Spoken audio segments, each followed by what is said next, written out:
Blog Talk Radio.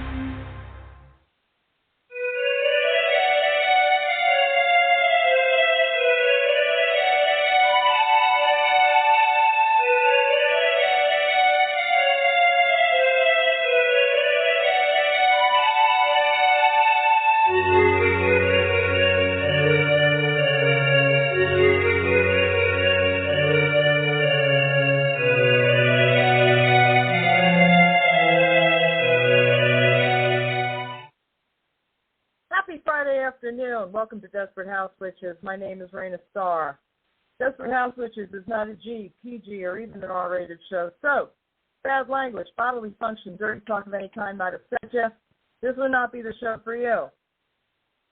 Desperate House Witches is brought to you by the amazingly wicked one, the amazing Dorothy Morrison. Please check out wickedwitchstudios.com. And just by the way, it is Halloween in August. She has her specialty candles ready to go right now. And she's got all your favorites, Spirited Discourse, Taint Happening, The Conjurer, and As the Cauldron Bubbles, all the great ones for Halloween. So get them while they're hot, get them while they're available, because they don't last. And you know I love me some Dorothy Morrison candles.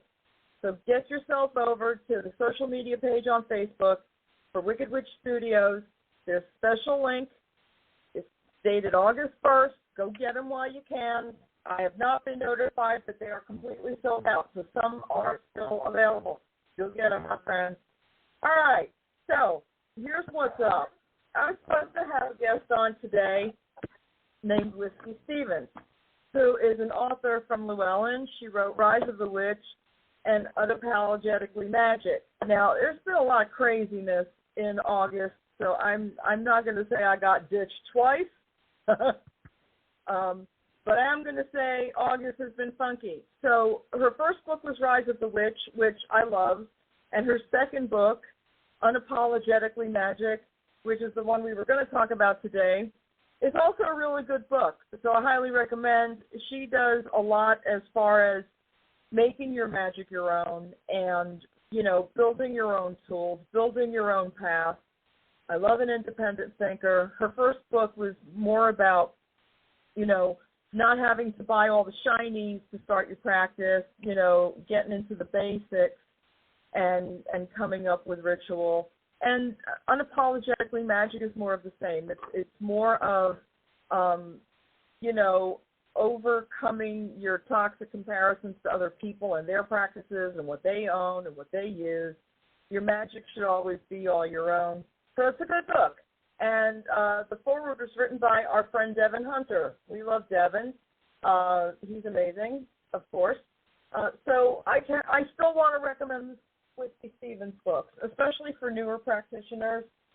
I think her books are really good for folks who are kind of like, oh, I don't have all the money for the shinies, and I don't have all the experience, and you don't need it. It's really about basics and starting off with basically yourself and a censer or a candle holder, just really easy, writing your own rituals. And, you know, I got to be honest with you.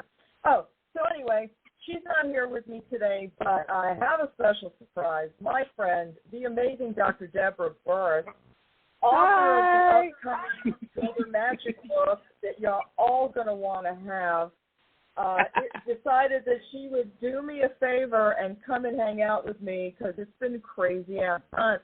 Hey, Dr. Deborah, what's happening? Hey, well, I'm glad I woke up from my nap in time. Right? Oh, August has been wild. I am not going to lie. It has been wild as a green broke colt. It has really been rough.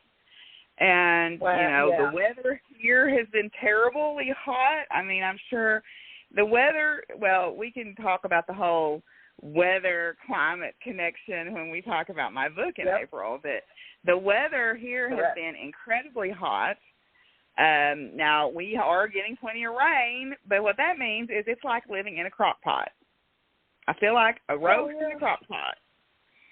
So, but things are good. I mean, life is pretty good. You know, but I'm glad to be here. I always love talking to you. So, Well, and as everybody knows, Deborah and I have been friends for a number of years now, and I'm for everybody to get a copy of her book when it comes out, because she's a great teacher. If you've never had the pleasure of attending one of her classes, I'm going to tell you, she's the kind of teacher we all wish we had had when we were younger, because we'd have learned a whole lot more than we actually did. Deborah, you're great because you keep the audience's attention, and you've got great knowledge, and you're not boring at all. You're a lot of fun to, like, learn from, be friends with, the whole 9 yards. And I really think other teachers may want to take note on, especially teachers who have been doing it forever, and it's all kind of rote, and, you know, they're not even finding themselves interesting anymore. You know, I'll tell you what, I learned so much from you. I just think you're an amazing professor and teacher in general. Well, you're really very sweet. I appreciate that. I love teaching no matter what it is. You know, my paying job is I'm a university professor, and I am starting to branch out more, though, and teach more in the witchy/metaphysical world, you know, because I have decided that for whatever reason there's been a pivot in my career trajectory, and you and I have talked a lot about that. And I will always be a university professor, I think. But I also think that I need to branch out. I feel this push to branch out in the direction of, like, I'm starting to develop a tarot course. And I did a pilot class that was free for some people, just to pilot it, to kind of work out the kinks of the online delivery. And then I'm going to be starting that as a paid course probably in September, where it's a pay-as-you-go kind of model. I know some of these courses that people do, and I've taken them too, where they're $300 for 8 weeks or whatever it is. And that's great, except sometimes coming up with $300 all at once is a bridge too far for people. So I think we could do a pay-as-you-go model, like $25 a class. Then there's no pressure on me to get all the classes ready in a hurry, and there's not as much pressure on whoever wants to participate. So that I'm going to probably launch my first paid class on that in September. And we're going to go through, I read tarot intuitively. I read for several people at Mystic South this year, and I read tarot intuitively, and I see a whole lot of people who just get, for lack of a better word, vapor locked when they start to try to read tarot, because they think, oh, I can't memorize the meanings of all these cards. And I'm like, you don't have to. You don't have to, and here's why. So my approach is to study your cards and relate it to your experiences, and I'll give you some guidance, but, you know, don't feel like you have to know all the meanings of all the cards in minute detail before you feel confident to read for yourself or others. And so it's more of a, I guess, is it Brene Brown that talks about giving permission slips, having somebody give you a permission slip? I think that's what I'm going to try to do with my class. But so I love teaching. So it's just sort of my nature. But I appreciate that. I'm glad that you enjoy my classes, because, you know, getting up at 8 a.m. Friday morning class at Mystic South is, you know, no mean feat. Well, here's the thing about that, though. And call me crazy, but I am one of these people who, for a living, has to get up super duper early anyway. So it doesn't really bother me in that regard. But the other thing about it is, when your first class is fun and you start your morning off right, it just kind of sets the tone for the rest of the day's experiences. If you have a good morning, most people can pretty much carry that into a good day. And I think I would be, I don't think I would know what to do if I didn't have your 8 a.m. class at Mystic South on Friday mornings. I'm sorry. I don't think I know what to do either. I don't know. The thing. It is. Yeah, it's like a family ritual for my family. You know, normally it was me and Mark, your friend Mark, and now my son has started attending with us, and you know, and he got to volunteer. He had to work his way through. Yes. And volunteering at Mystic South, by the way, is a recommendation, you know, for somebody who's new and doesn't really know anybody. It's a great way. Yeah, that's a great way to meet people. Absolutely. It's a great way to get your feet wet, meet a lot of people, learn how some of the things are put together for events like this. It's a real learning experience, and he really enjoyed it. And, you know, obviously my son is an adult person as opposed to a young person. I think it's more for adults because it's kind of an adult situation. Well, that's what I was telling thank you.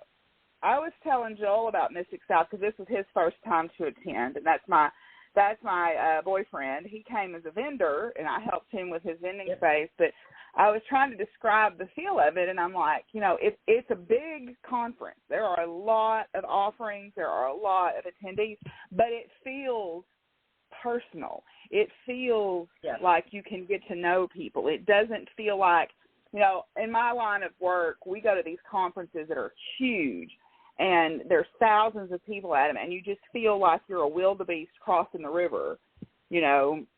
But Mystic South doesn't feel that way.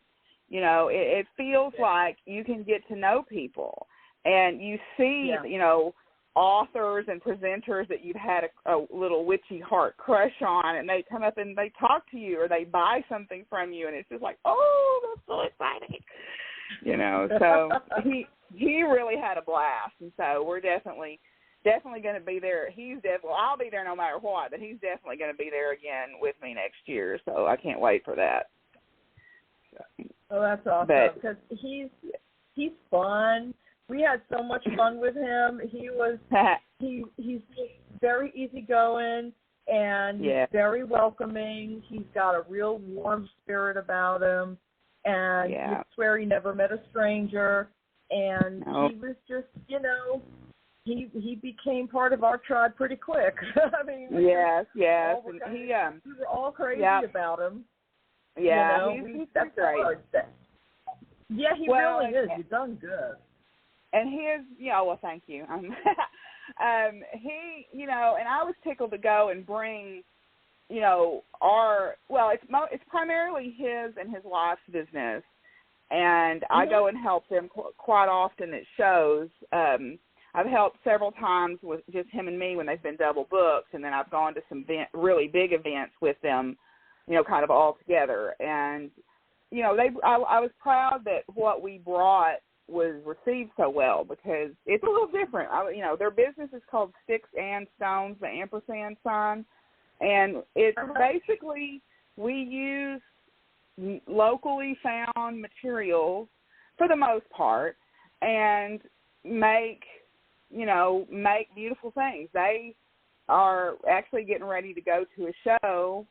If anybody's going to be in the Dodge City, Kansas area next weekend, there's going to be a brand new metaphysical fair in Dodge City, Kansas next weekend, and they're going to be there. So you should go check them out.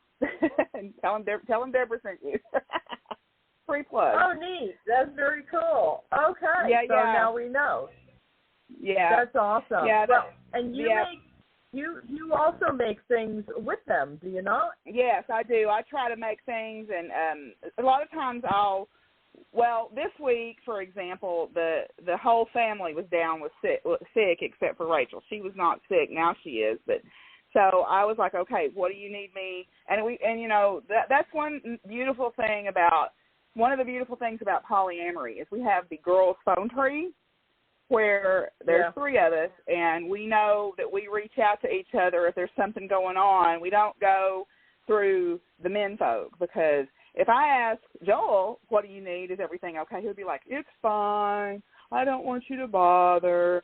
And then I'll message Rachel. I'm like, what do you need me to bring? And she'll tell me.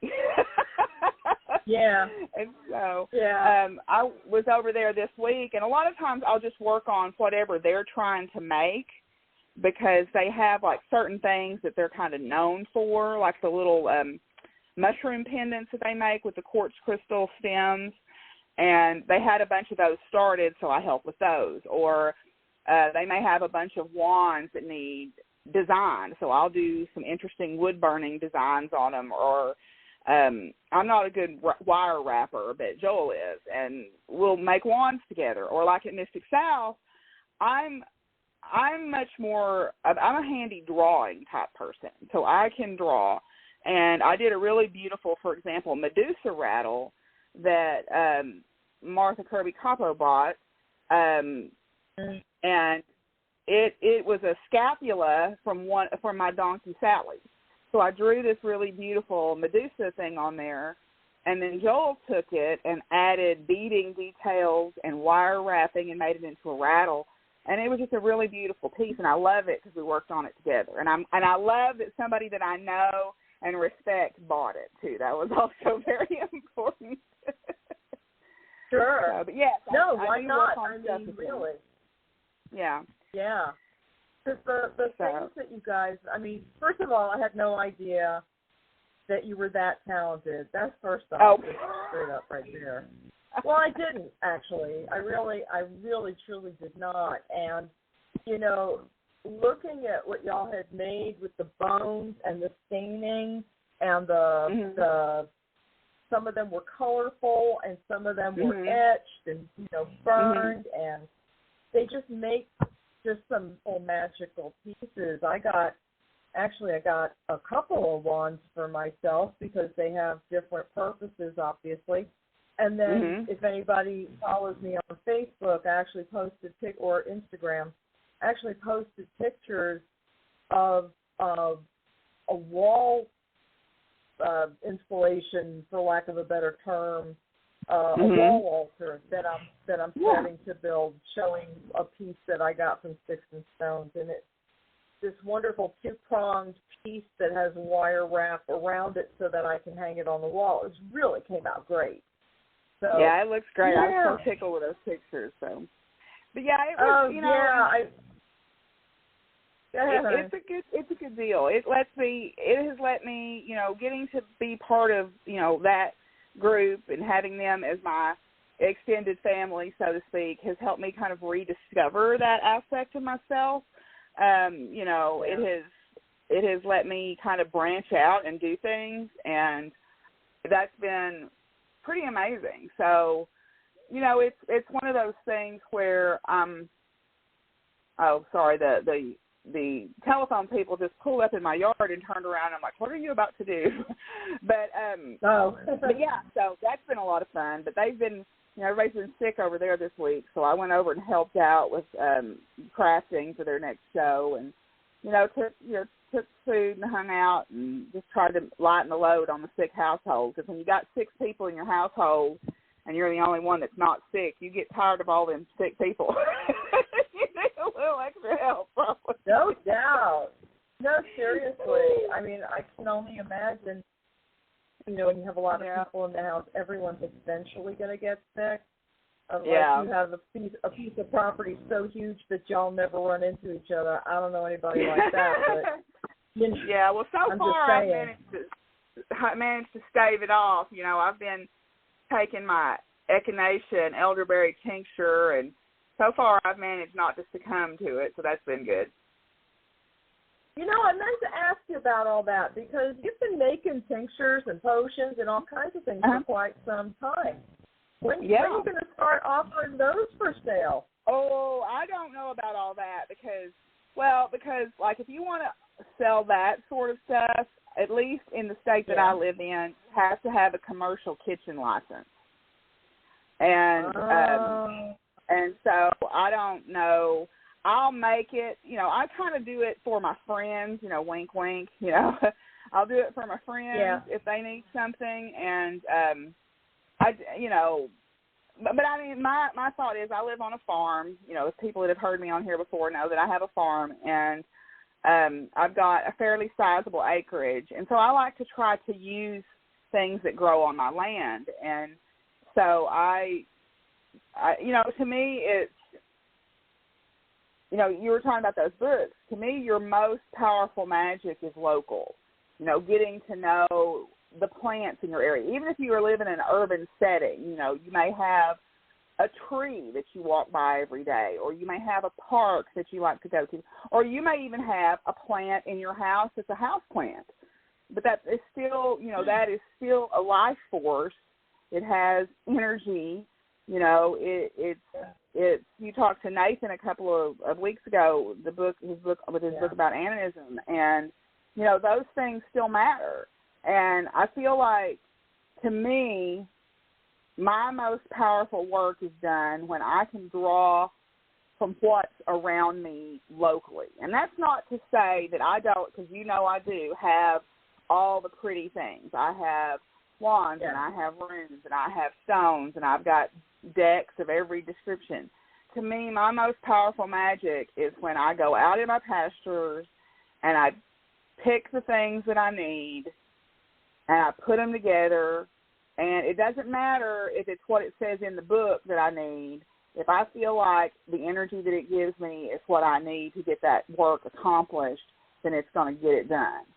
And I think that's super important, to use that localized energy, particularly if you are, I've gotten really concerned about where things come from and accessibility to things. And, we and I have been on shows together where we've talked about gatekeeping and stuff like that before. And I feel like there are so many people who don't do something because they think, I don't have the right color candle, or, I don't have this kind of plant. And that should never stop you, right? That shouldn't stop you from trying the thing that you want to try. But anyway, so I made it sort of my goal to try to use more of what's growing on my farm in my work. And so, that's why I have a cabinet in there that looks like a witch's apothecary cabinet, because that's what it is. And it's, it's a huge pantry cabinet that's full of stuff from my farm, so. Yeah. But, so I don't know that I would ever sell those things per se, because I don't. First of all, I wouldn't have the scale to do it. And second of all, I'm a one-woman show when it comes to that stuff. And I do it for fun, just to see if I can a lot of times, or to use in my own personal work. But I'm not opposed to sharing with friends, Yeah. Well, I just always find, people who have the ability to make these things, it's really fascinating because, I have no talent for stuff like that. I would rather pay, and I guess that's what makes industry. Because, and I'm really big on supporting pagan businesses because it's important, and we get a lot of negative talk about, charging this, that, or the other. I don't sell anything, so I'm not talking about me, but, we give people a hard time about charging for things, and it's like, no, people are entitled to make a living. You know what I mean? And if you want something unique and of quality, you kind of have to expect it. Don't get robbed, obviously. I'm sure there's folks without, who may not have the best of intentions out there too. I'm saying, use good judgment, of course, but I like supporting pagan businesses because I think pagan businesses are important, because I do remember a time when there were 3 of them, and that was it. Oh, I know. It boggles my mind now, the choice we have available to us. It's just stunning. Just stunning, the choice. This weekend in the town next to where I live, there is a little, it's not going to be probably very big because it's one of their first ones, but it's a little pagan craft market that's happening. Now, they're not advertising it as pagan per se because, like you, I live in the South, but they are, and they're calling it a spirit fair or a metaphysical fair. And, I would have never dreamed. It was a big deal when, back in the day when I was at graduate school, to be able to go to the once every other month psychic fair that was happening in Oklahoma City. And I really thought that was amazing. But now with online shops and with networking and it's amazing the choice we have now. It's shockingly, and not shockingly in a bad way, but it's just, 25-year-old me looks at 54-year-old me and goes, man, you got it good. No doubt. I feel the same exact way. It's like, man, we didn't have choices like this. We had a couple of shops if we were lucky enough to find them. And, right. and I'm from New York. I'm from a big city where these things, where these things were more available than not in that regard. I mean, but again, there were like 3 places that you could go to get your candles, your books, your herbs, even your jewelry at one point, because back in the old days, before we had internet, you couldn't just buy from anywhere. You had to buy from what was available, and it was not a lot. But that's come a super long way. Yeah, I mean, it's a huge deal.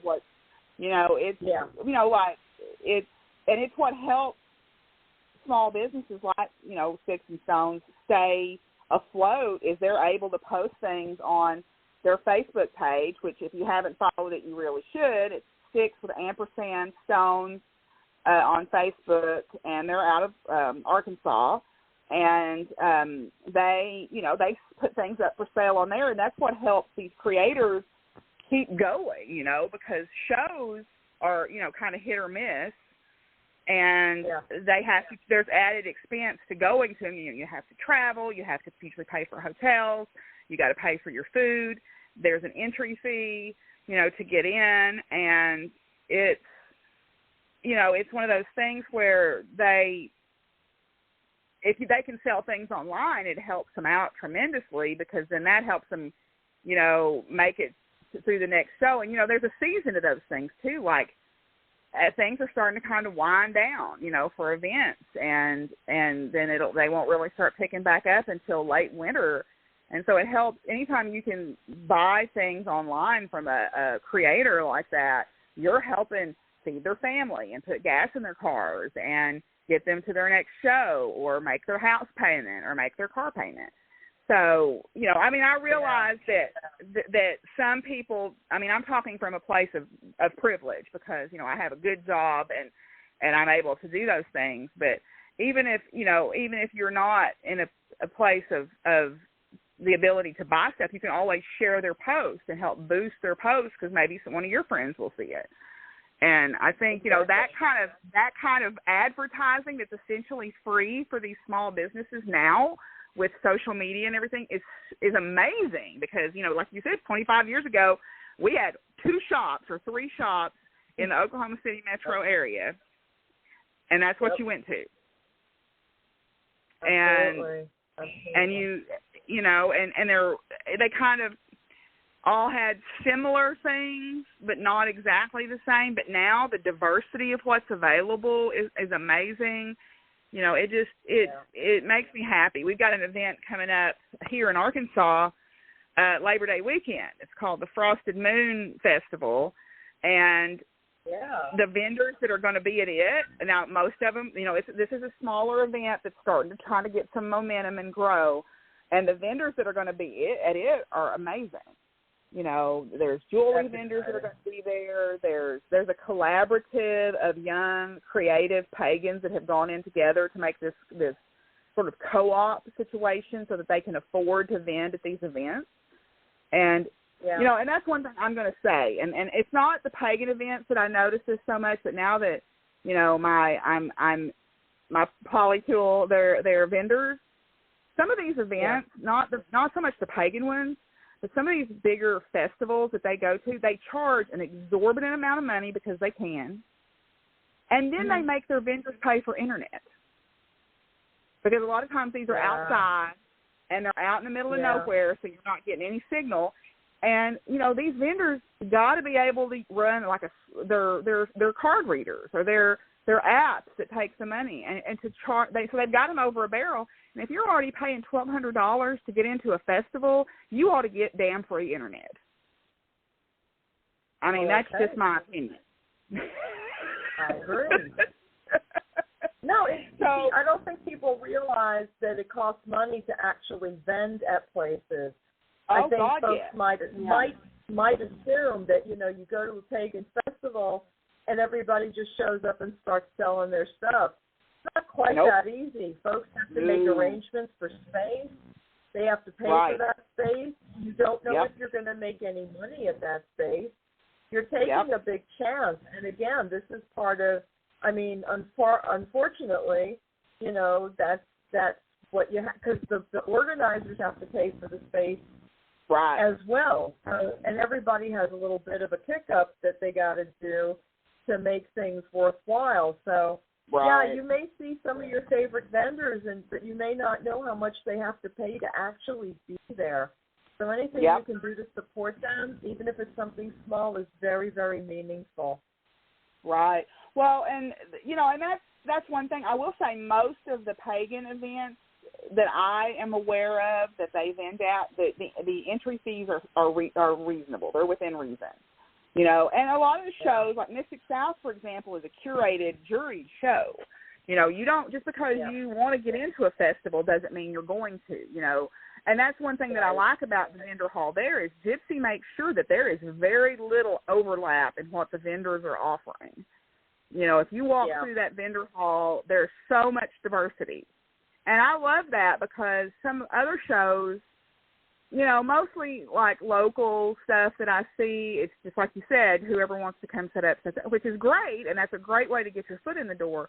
But if you've got 10 people selling the same thing, that's going to dilute your market. And that's the other thing is I know of a show, and I'm not going to say which one it is because I've never been. I've just heard people talk about it. They have, they brag on having hundreds of vendors. And that's great, except that your vendors may not make as much money because you've diluted the vendor pool so much. So it's, but and that may not, now at some huge cons, where you have these like big Comic-Cons and stuff, that doesn't matter. There's going to be tens of thousands of people through there. Everybody's going to be happy as clams.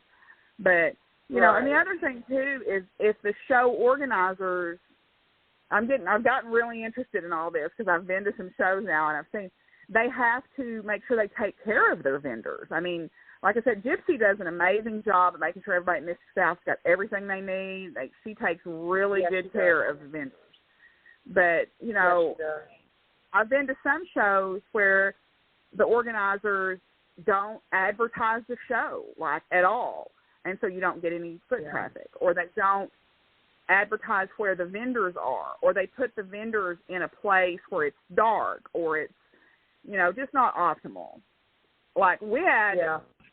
at Mystic, we had the most beautiful setup there, I thought. Didn't you think that vendor setup was really nice this year with all those big windows and stuff? It was nice. Gorgeous. It was the best. As a matter of fact, this was my favorite year so far. Yeah. But so but that's the thing when you buy and we were next to a couple of young folks and one of them had designed a tarot deck and they were talking about there were already knockoffs of their decks available online. And I understand, again, I'm speaking from a place of privilege and I get that. But when I see something on Temu that I recognize as being somebody else's work, I will not buy that. I won't buy. Now, I realize that sometimes if that's what you can afford and that's all you can afford, I get that, again, I don't want to sound like I'm trying to gatekeep there, but just understand that what you're buying is probably stolen intellectual property. But because it's coming out of a different country, unfortunately, there's not a lot that can be done about it. But, it really saddened me that this person had designed this really cool tarot deck, and there were already bootleg copies of it out there, and that's just, it's just really disgusting because they had put their heart and soul into this piece of art. And, it frustrates me, and I guess I'm more sensitive to that kind of stuff. I was pretty sensitive to it before because I worked for musicians and things like that, but these days I'm a lot more aware of it, just because of, my people are actively involved in it, but even with books and stuff, you can go online and find bootlegged copies of people's books. And in academia, you know, we know things have existed forever, but it's frustrating to the person who created that because it's like, you know, I worked really hard. You know, I'm just a baby author, and I know how much blood, sweat, and tears I put into my book that's coming out. So I can only imagine how disheartening it must be to see your baby being exploited that way. Absolutely. Well, Deborah, before we go, because we are just about out of time, tell people when they can expect your. It did. Tell folks where they can, you know, when your book is coming out and where they can find your class. Sure. Okay, the book is called Weather Magic, Witchery, Science, and Lore. It's coming out through Llewellyn Publishing. It's going to be an April 2024 release. That's the target date. I believe it will be available for pre-order in their winter catalog. If you want to find out more about my online journey, you can follow my YouTube channel. It's Diary of a Physicist Farm Gal.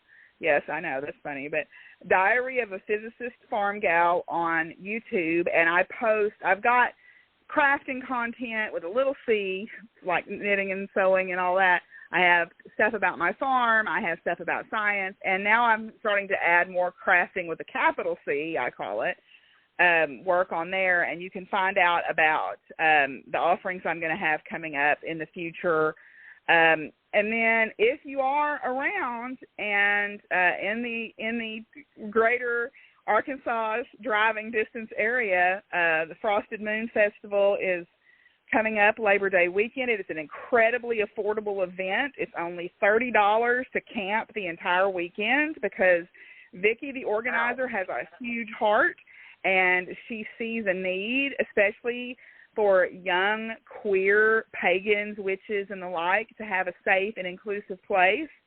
And she is viciously inclusive. I'll put it that way. You don't mess with her little ones, and I'm sort of the same way. And so that is coming up in London, Arkansas on September 1st, 2nd, and 3rd.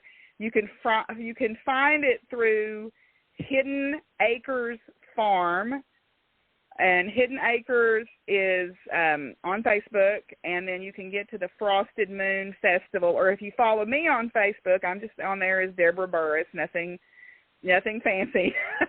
I share that information pretty regularly, but people can come out. It's going to be an amazing weekend of classes and workshops and crafting activities. There's going to be music. S.J. Tucker is playing. Krista Chapman Green is playing. Louis Garou is playing. It's going to be a great weekend, and it's incredibly affordable. The food is off the chain good. Her son and daughter-in-law do the food, and it's amazing. It is just a really beautifully done, very intimate setting event, and everybody there is great and friendly and super inclusive, like to the point if we see people being ugly, all the middle-aged old bat witches we call ourselves, we converge on them and politely tell them they need to get the hell out. And we have done that. Cool. Oh, so, wow. I love a wrath auntie. I love a wrath auntie. Gotta have one. I am a wrath auntie like none other. So, but that's coming up.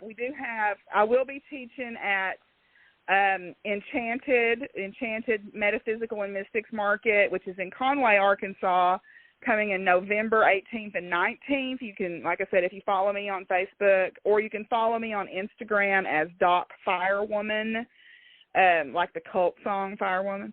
And I post information about those events. So that's where I'm going to be teaching this fall. And, so that's kind of what I'm doing. I'm just kind of,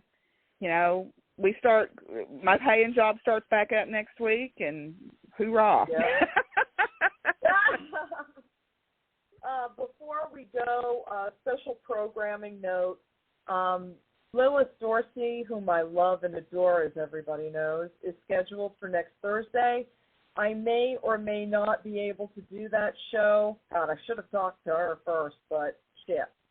But I will.